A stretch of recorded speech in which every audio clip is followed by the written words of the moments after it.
മലല്ല യൂസഫ്സായിൻ്റെ UN speech July 12, 2013 നടത്തിയ UN സ്പീച്ചിൻ്റെ question answers ആണ് ഇന്ന് ഡിസ്കസ് ചെയ്യാൻ പോകുന്നത്. മലല്ല യൂസഫ്സായി ഒരു പാകിസ്ഥാനി എഡ്യൂക്കേഷൻ അഡ്വക്കേറ്റ് ആണ്. Who at the age of 17 she became the youngest person to win the Nobel Peace Prize.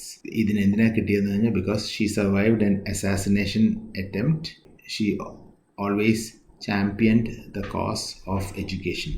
Malala attended the school founded by her father Ziauddin Yousafzai.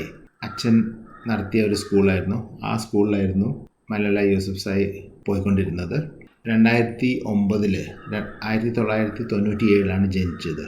2009 BBC വേണ്ടി blog ചെയ്യാൻ തുടങ്ങി. Living under the threats of Taliban and used the name Gul Makai to hide her identity. താലിബാൻ്റെ അവിടുത്തെ immense ത്രെറ്റ്സും അവിടുത്തെ പ്രയാസങ്ങളൊക്കെ സഹിച്ചിട്ട് BBC വേണ്ടി blog ചെയ്യുന്നുണ്ടായിരുന്നു. സ്വന്തം പേര് ഉപയോഗിക്കാണ്ട് ഗുൽമക്കായി എന്നുള്ള പേരിലാണ് മലയാളി ബ്ലോഗ് ചെയ്തിരുന്നത്. അങ്ങനെ 2011 she was nominated for the international children's peace prize by Desmond Tutu and was awarded Pakistan's national youth prize in the year 2011. അപ്പോൾ 2 സമ്മാനങ്ങൾ കിട്ടി. നാച്ചുറലി ഒരു ലേഡി അല്ലെങ്കിൽ ഒരു ഗേൾ ഫേമസ് ആവുന്നു. അപ്പോൾ അങ്ങനെ ഫേമസ് ആവുന്നത് it was against the militants ideals. അതുകൊണ്ട് what happened was October 9, 2012 Malala and 2 other girls they were shot by Taliban gunmen on their way back home from school. വീട്ടിലേക്ക് തിരിച്ചു പോകുമായിരുന്നു. October 9, 2012 they were shot by the Taliban gunmen on their way back from school. മലയാളിനെ attack ചെയ്തതോടുകൂടെ ലോകം മുഴുവൻ ഉണർന്നു. പൊളിറ്റീഷ്യൻസിന് അതിനെപ്പറ്റി പറഞ്ഞു. ഭാഗ്യത്തിന് രക്ഷപ്പെട്ടിട്ടും she continue to speak out about the importance of education. എന്നിട്ടും എഡ്യൂക്കേഷനെ പറ്റി ആണ് സംസാരിച്ചത്.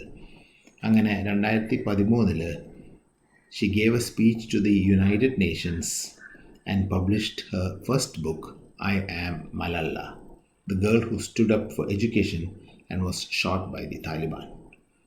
പുസ്തകം എഴുതി. ആ പുസ്തകത്തിൻ്റെ പേരാണ് I Am Malala, the girl who stood up for education and was shot by the Taliban. അതേ വർഷം Sakharov peace prize for freedom thought by European parliament ഒരു അവാർഡ് കിട്ടി, Sakharov prize for freedom. 2014 Nobel പ്രൈസും കിട്ടി, along with the Indian children's activist Kailash Satyarthi. ഈ 2 പേർക്ക് കൂടി Nobel peace prize കിട്ടി. അതിൽ general Ban Ki Moon UN general secretary പറഞ്ഞു, Malala is a brave and gentle advocate of peace. And in 2017, she was appointed as the UN Messenger of Peace. നമ്മൾ discuss ചെയ്യാൻ പോകുന്നത് short questions ആണ്. Short ക്വസ്റ്റ്യൻസിലെ question number 1 questions സ്ക്രീനിലുണ്ട്. First question, how did Malala greet the general assembly of the UN? ഉത്തരം, Malala greeted the General Assembly of the Union as, in the name of God, the most beneficent, the most merciful. She also greeted the Honorable UN Secretary General, Mr. Ban Ki Moon, and the others in the hall. Number 2, why does Malala thank the nurses and the doctors of the hospitals in Pakistan and the UK? Malala thanks the nurses, doctors and all the staff of the hospitals in Pakistan and UK and the UAE government because they helped her to get better and recover her strength. Number 3, what according to Malala does Malala Day stand for? Malala Day is 9th October 2012 and Malala Day according to Malala is not for her. It is the day of every woman, every boy, every girl who have raised their voice for their rights.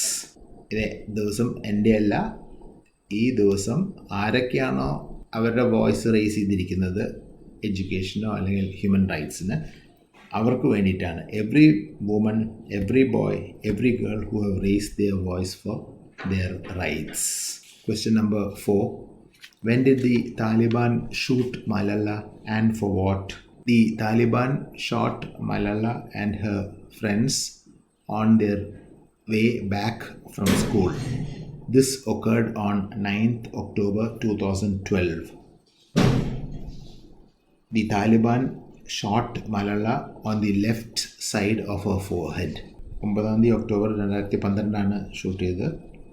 അത് ഫോർഹെഡിലെ left സൈഡിലാണ് അവർ shoot ചെയ്തത്. Number 5.